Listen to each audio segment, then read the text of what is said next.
Before we begin, wherever you are right now, let this be a place where you can set something down. Not permanently, not forever, just for the next little while. Maybe you're driving. Maybe you're lying in the dark with the ceiling above you and 100 open tabs in your mind. Maybe you're doing dishes or folding laundry or sitting in a parking lot because you weren't ready to walk inside yet. It doesn't matter where you are. What matters is that some part of you came here carrying a question, and the question sounds something like this. Will there be enough? Enough money, enough time, enough strength, enough of whatever it is you've been rationing lately, measuring out in small, careful portions, hoping it stretches one more week. That question is heavier than it sounds, because underneath it, there's a second question, and it's the one that actually keeps people awake. Not, will there be enough, but, am I being taken care of? Is anyone paying attention to this, to me, to the specific shape of what I'm carrying? So let's talk about provision. Not as a concept, not as a comfortable saying you've heard so many times the words have gone smooth and lost their grip. Let's talk about it the way you talk about it at a kitchen table at midnight. Honestly, with the numbers on the page in front of you. Take a breath. Let your shoulders come down from where they've been sitting, up near your ears, for longer than you realized. And let's start. Part 1. What provision actually is. Here's the first thing that has to be said because almost everything else depends on it. Provision is not a synonym for money. We've flattened it. We've made it one thing. And so when we go looking for evidence that God provides, we look in one place. The bank, the account, the number. And if the number isn't what we hoped, we conclude that we've been forgotten. But provision is a much larger word than that. Provision is anything that meets a real need. And you have needs that money has never once touched. You need to be known. You need to matter to someone. You need to sleep. You need a reason to get up. You need to be forgiven, and you need to be able to forgive. You need meaning attached to the hard parts, or the hard parts will crush you. None of those come from a paycheck. And yet, you've been provided for in some of those places, more than you've noticed. Think about it honestly for a moment. Somebody said the right thing to you once, at exactly the moment you needed it, and they had no idea what they were doing. A door that you desperately wanted, closed, and you now understand what would have happened if it had stayed open. You made it through a season that, from the inside, you were sure you wouldn't make it through. And you can't fully explain how. That's provision. It didn't announce itself. It didn't come with a label. It arrived quietly in ordinary clothing, and it did its work, and it left before you thought to say thank you. God provides in the plural, not one channel, many, not one form, many forms. Sometimes it's resources, sometimes it's endurance, sometimes it's a person, sometimes it's a delay that saves you from something you couldn't see. The problem is that we stand at one window, watching one road, waiting for one specific vehicle to appear. And the whole time, provision has been coming in through the back door, through the side gate, through the mail slot, through the window you left open by accident. So the first thing to loosen is the definition. You are not waiting to see if God provides. You are learning to recognize how much He already has. Part 2, the weight of the waiting. But let's not rush past the hard part, because there's a version of this reflection that would be dishonest. The version that skips straight to comfort, that pats you on the shoulder and moves on before you've actually been heard. The waiting is hard, not inconvenient, not mildly frustrating, hard. There is a specific kind of exhaustion that comes from needing something and not knowing when or whether it will come. It's not the same as pain. Pain you can locate. Pain has an address. Waiting is diffuse. It gets into everything. It follows you into good moments and stands quietly in the corner. You'll be laughing at something and then remember, and the laugh drains out of the room. And here's what waiting does that's most damaging. It starts to feel like evidence. Every day that nothing changes, you begin to build a case. And the case is against yourself, or against God, or against both. Maybe I did something. Maybe I asked wrong. Maybe I'm not the kind of person this happens for. Maybe I was supposed to do something and I missed it, and now the window is closed, and I'm just standing here in a hallway where the lights have gone out. Let me say this as clearly as I know how. Delay is not verdict. Silence is not sentence. The absence of an answer is not the presence of a no. There are things happening in a waiting season that are invisible by design. Think about anything that grows. The seed underground does not look like it is doing anything. If you dug it up every 3 days to check on it, you would kill it. Not because you didn't care, because you cared too anxiously to let the process be a process. Some provision requires time to become what it needs to be. If it arrived today, it would arrive unfinished. And unfinished provision isn't a gift, it's a burden with a bow on it. I know that's hard to hear when you're the one waiting. So hold it loosely. You don't have to accept it today. Just consider that the story might not be over at the place where you stopped reading. Part 3. Daily bread and the refusal to stockpile. There's an old pattern in the way God provides, and once you see it everywhere. He tends to give daily, not weekly, not annually, not in a lump sum with a spreadsheet attached. Daily. And if we're being honest, we hate that. We want the warehouse. We want the storeroom full to the ceiling, sealed, secured, so we never have to feel that particular flavor of uncertainty again. We want to be finished with needing, because needing feels like weakness, and a full storeroom feels like safety. But here's what a full storeroom actually does. It ends the conversation.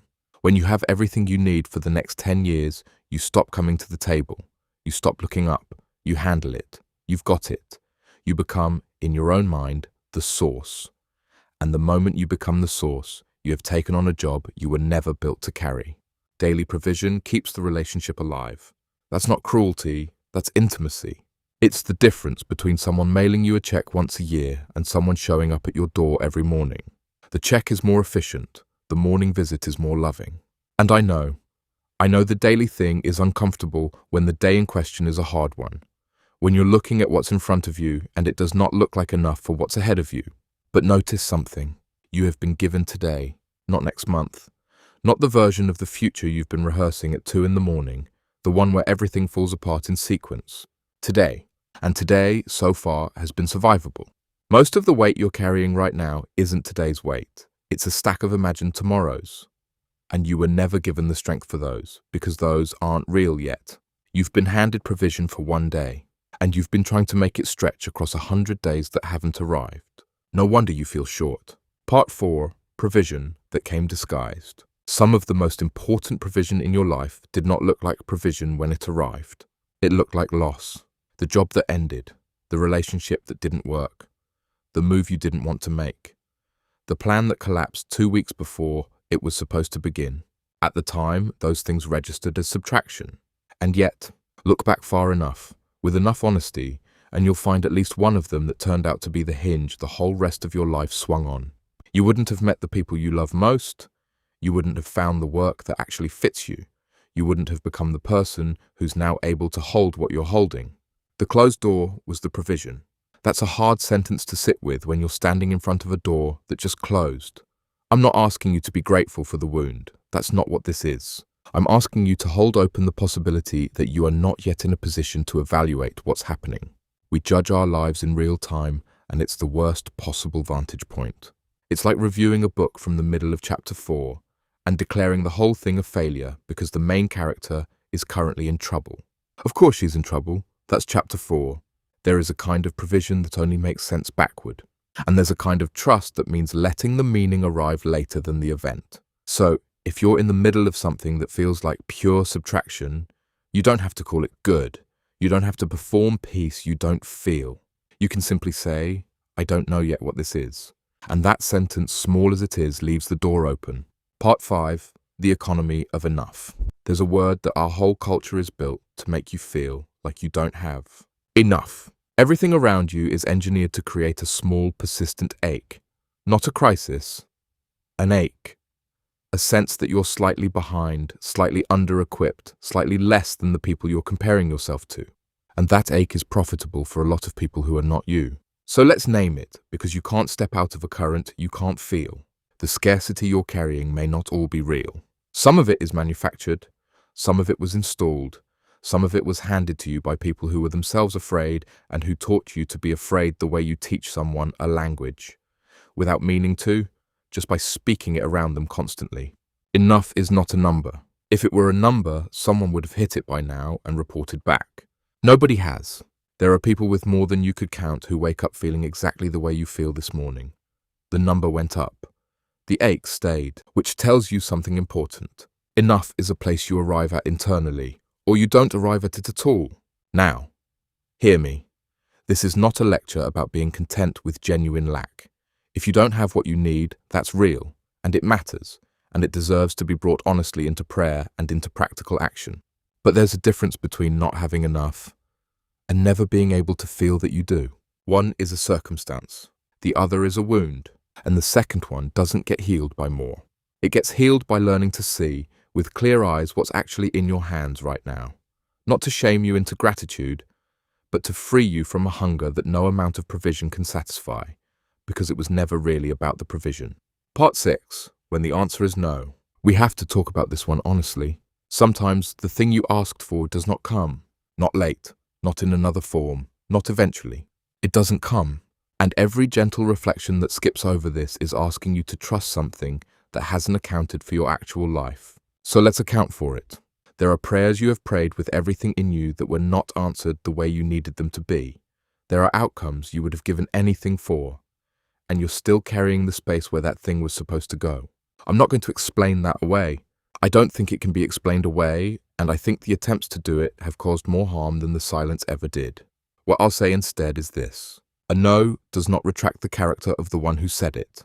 A parent who says no to a child is not, in that moment, a different parent. The child experiences it as a betrayal because the child is measuring love by compliance. But the parent hasn't moved. That comparison breaks down, like all of them do.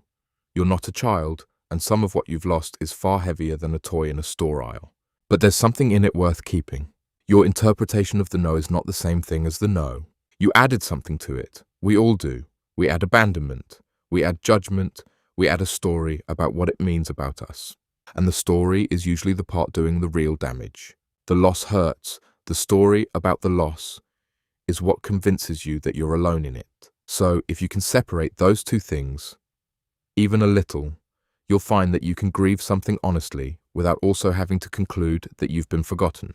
Grief and trust can occupy the same room. They do it all the time. Part 7. Provision comes through people. Here's something we tend to overlook when we're looking up for help. Most of the help comes sideways. Provision has hands and a name and a voice most of the time. It shows up as a person who calls at the right moment, somebody who knows somebody, a neighbor, a stranger who has no idea they're part of the story. Which means two things. First, look around, not just up. Some of the answer you're waiting for is standing in your life already, and you've been too focused on the sky to notice the doorway. And second, this is the uncomfortable one. You may have to let someone help you. For a lot of people, that's harder than the lack itself. There's a pride that dresses up as independence. It says, I don't want to be a burden. I'll figure it out. I don't want anyone to see me like this. And that pride will let you sink rather than let you be seen. If provision arrives through people, and you have made yourself unreachable by people, you have closed a door and then complained about the draft. Let someone in, not everyone. You don't owe your whole story to a room, but one person.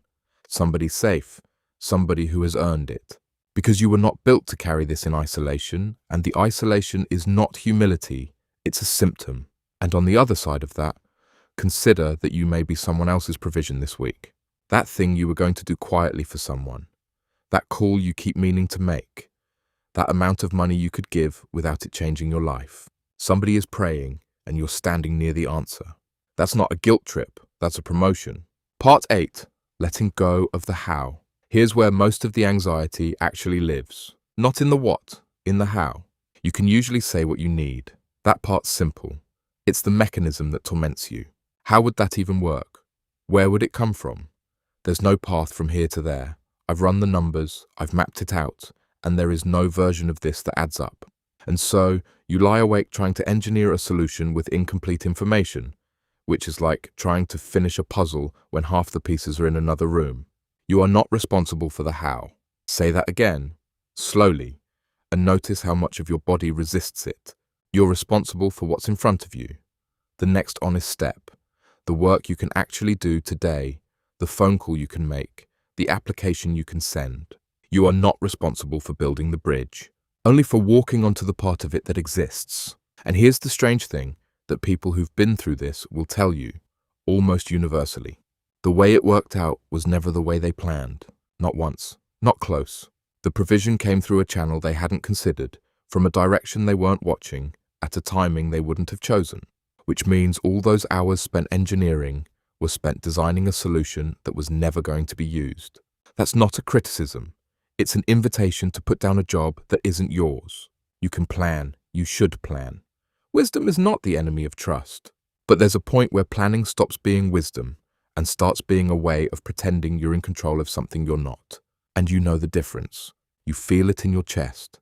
Part 9, the provision of presence. Underneath everything we've said, there's one more layer, and it's the deepest one. The greatest provision is not the thing. It's the presence of the one who provides. And I know that can sound like a consolation prize. Like being told, when you ask for bread, that you've been given company instead. But sit with it a little longer. Think about what you're actually afraid of when you're afraid about provision. It's not really the number. It's what the number seems to mean. It means you're on your own. It means nobody's coming. It means the whole weight of your life rests on your own 2 shoulders, and you know exactly how strong those shoulders are, and it isn't enough. That's the fear. And presence answers that fear directly, at the root, in a way that a solved circumstance never quite does. Because circumstances get solved and then new ones arrive. If your peace depends on your circumstances being resolved, you will have peace in intervals, small windows between problems, and you will spend your whole life waiting for the next window. But if there's something with you inside the circumstance, then the circumstance stops being the thing that determines whether you can breathe. That's not a smaller gift than the one you asked for. That's the larger one, arriving in a form you didn't recognize. And it doesn't mean the practical need doesn't matter. It matters. It's real. It should be brought forward honestly and repeatedly and without embarrassment. But there's a difference between needing something and being alone in needing it. And that difference is the whole thing. Part 10, open hands. Let's talk about posture. Not physical posture, though sometimes the body knows first. Notice your hands right now. A lot of people, when they're afraid about provision, close them, tighten, grip. Hold on to what's there, because what's there might be all there is. It's an instinct, and it makes sense. But here's the problem with a closed hand. Nothing gets out, and nothing gets in. The same grip that protects what you have prevents you from receiving what's coming. An open hand is vulnerable. Anyone can see what's in it. Things can be taken from it. It's also the only position in which something can be placed. Gratitude is what opens the hand. Not the forced kind. Not the performance where you list things you're supposed to be thankful for while feeling nothing. The real kind, which is mostly just attention. Noticing that you woke up, that there's water when you turn the handle, that someone in your life knows how you take your coffee, that you have a memory of being loved that nobody can take from you. These sound small because we've been trained to only count the large, but the large things are made almost entirely of small things stacked up over years. And here's what noticing does, practically. It recalibrates your sense of what's normal. When you're in scarcity, lack becomes the baseline and provision becomes the exception. Every good thing feels like a fluke, and every hard thing feels like confirmation. Attention flips that. Slowly, not overnight, but you start to notice that you have been carried across more terrain than you gave credit for. That the record, if you actually read it, is not a record of abandonment. It's a record of provision you were too anxious to log. Part 11, what to do tomorrow. Let's bring this down, out of the air, because reflection that never touches the ground is just a nice feeling that evaporates by lunch. Tomorrow morning, before the day gets its hands on you, do 3 things. First, name the actual need. Out loud, if you can. Not the vague cloud of dread. The specific thing. Say the number. Say the name. Say what you're afraid of. Vagueness makes fear larger than it is, and specificity cuts it down to something you can actually hand over. Second, name one thing you already have. Just one. Something you'd miss immediately if it were gone. Hold it in your attention for 10 seconds before you move. And third, identify the one honest step in front of you. Not the plan, not the strategy. The next step. The one you could take today without knowing how any of the rest works out. Then take it. And then, and this is the hard part, stop. Stop rehearsing the collapse. Stop running the simulation. Stop paying interest on debt you don't owe yet. You will not do this perfectly. Nobody does. You'll catch yourself at 10 at night halfway into the spiral, and the only thing to do is notice it and come back and set it down again. That's not failure. That's the practice. The setting down is the practice. You'll do it 1,000 times, and each time counts. Part 12. The fear underneath the fear. Let's go one layer down, because there's something under all of this that rarely gets said out loud. For a lot of people, the fear about provision isn't really about running out. It's about being found out, because somewhere along the way, you absorbed the idea that being taken care of is something you earn. That provision is a wage, that if you're good enough, disciplined enough, faithful enough, hardworking enough, then you qualify. And under that math, lack means one thing. You didn't qualify. So every hard season becomes a performance review. Every unanswered prayer becomes a grade. And you go back through your life looking for the mistake that disqualified you, the thing you said, the thing you did, the season you drifted, and you find something. Because everyone can find something. That's not faith. That's an audit. And you've been running it on yourself for years. Let me say something that might take a while to sink in. You were never on a payment plan. The care you've received was not a reward, and its absence is not a penalty. If provision were wages, the accounting would be visible, and it never is. The people who deserve the least often have the most, and the people carrying the heaviest loads are frequently the ones who did the most right. Any honest look at the world tells you the ledger doesn't work that way, which is either terrifying or it's the most freeing thing you'll hear this year. Because if provision isn't earned, then it can't be lost by failing. And that means you can stop auditing. You can stop treating every hard month as evidence of a verdict against you. You can stop trying to be good enough to be worth caring for, which is a race with no finish line and a track that keeps getting longer. You are not being graded. You are being carried. Those are different experiences, and you've been having the second one while believing you were in the first. Part 13. The long view. One more thing, and then we'll rest. There's a way of looking at your life that only becomes available with distance. Up close, everything is texture. Every day has its own weather, and the weather feels like the climate. A bad week feels like a bad life. A month of tightness feels like a permanent condition. But zoom out. Think about where you were 5 years ago, 10. Think about the thing that was consuming you then, the specific worry that occupied the whole horizon, the situation you could not see past. Where is it now? For most people, the honest answer is that they can barely remember the details. The thing that felt like the end resolved, or dissolved, or simply became part of the background. That's not because it didn't matter. It's because you were living inside a chapter and reading it as the whole book. And the same is true right now. The thing pressing on you tonight will one day be a paragraph. You'll mention it in passing to someone who's going through something similar, and you'll be surprised at how briefly you can describe what once took up all the space in your chest. That's not a promise that it will end well by your definition. I can't make that promise, and I won't. But it's a reminder that your current vantage point is unreliable in a specific, predictable way. Proximity distorts scale. The thing closest to your eye always looks the largest. So when the panic rises and tells you this is the shape of everything from now on, you can answer it with your own history. You've been here before, different address, same street, and you're still here, which means something carried you across, whether or not you could name it at the time. The long view doesn't make today easier, but it makes today smaller, and sometimes smaller is exactly what you need it to be. Part 14, on asking. Before we close, a word about asking, because a lot of people have quietly stopped. Not dramatically, there was no moment of decision. It just faded. You asked for a while, and nothing came, and asking started to feel like talking into a room you weren't sure had anyone in it. So the requests got shorter, then vaguer. Then they became a kind of general, hoping that you didn't have to attach any specifics to, because specifics can be disappointed and general hopes can't. That's a protective move. It makes sense. But it costs you something. It costs you the ability to be answered in a way you'd recognize. If you never say what you need, you can never notice that it came. The provision arrives and lands in a life that wasn't looking for it, and it gets absorbed into the general noise, and you go on believing that nothing ever happens. So ask specifically. Not because the asking changes what's available, because the asking changes what you're capable of receiving. And ask without editing yourself.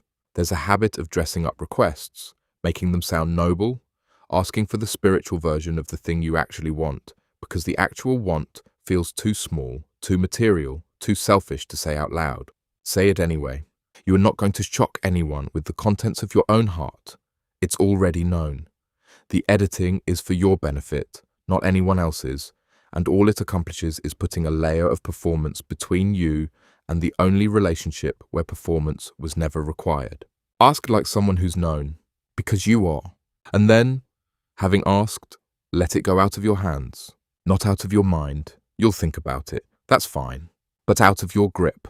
There's a way of holding a request that's really just worrying with better vocabulary.